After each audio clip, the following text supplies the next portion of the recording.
నెల్లూరు జిల్లా నార్త్ రాజుపాలెంలో దేవుడు సొత్తుకే దిక్కు లేకుండా పోతోంది. శ్రీ లక్ష్మీ ప్రసన్న వెంకటేశ్వర స్వామి ఆలయానికి చెందిన ఏకంగా 94 ఎకరాల భూములు కళ్ల ముందే అన్యాక్రాంతం అవుతుంటే దేవాదాయ శాఖ అధికారులు మాత్రం నిమ్మకు నీరెత్తినట్లు వ్యవహరిస్తున్నారు.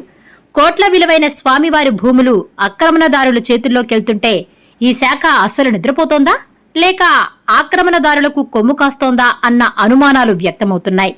భూములే కాదు, ఆలయాల్లోని హుండీ తాళాలు, లక్షలాది రూపాయలు ఎఫ్డీలు, బాండ్లు కూడా మాయమయ్యాయంటే ఇక్కడి అధికారుల నిర్లక్ష్యం ఎంత పరాకాష్ఠకు చేరిందో అర్థమవుతోంది.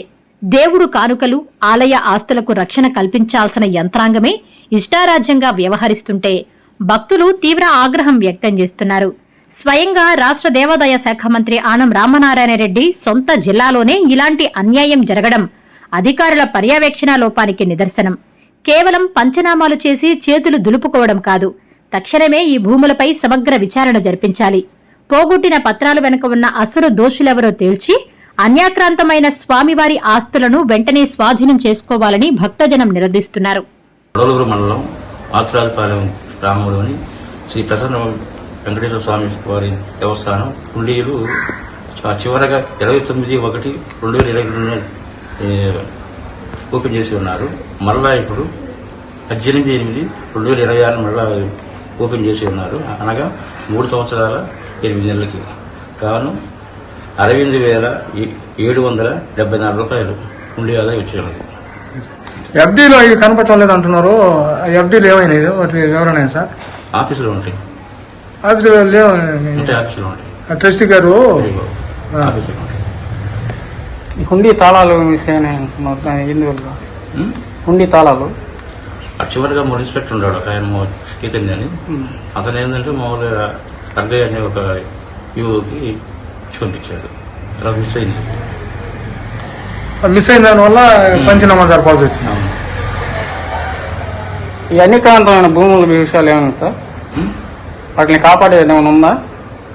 ఎందుకు కాపాడదానికి ఉంది ఇక్కడ. అదే ఏం చర్యలు తీసుకున్నారు దాని గురించి అని, భూముల గురించి అన్యాక్రాంతమైన చెప్పండి. అదే సార్, అన్యాక్రాంతమైన భూముల గురించి ఎటువంటి చర్యలు తీసుకున్నారు దాని గురించి వివరణ ఇవ్వండి. చెప్పండి, మీరు చెప్పాలి సార్. ఆయన కదా సరే సార్ని అడగండి, సార్ తర్వాత నేను చెప్తాను. చెప్పండి సార్, చెప్పండి.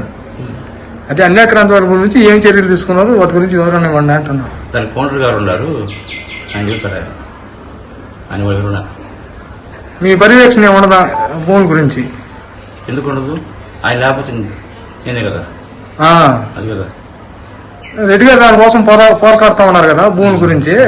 దాని గురించి మీరేం చేశారు అనే దాని మీద వివరణ ఇవ్వండి. వివరణ ఏంటంటే ఇప్పుడు ఫౌండర్ ఉన్నారు, ఆయన వివరణ మాకు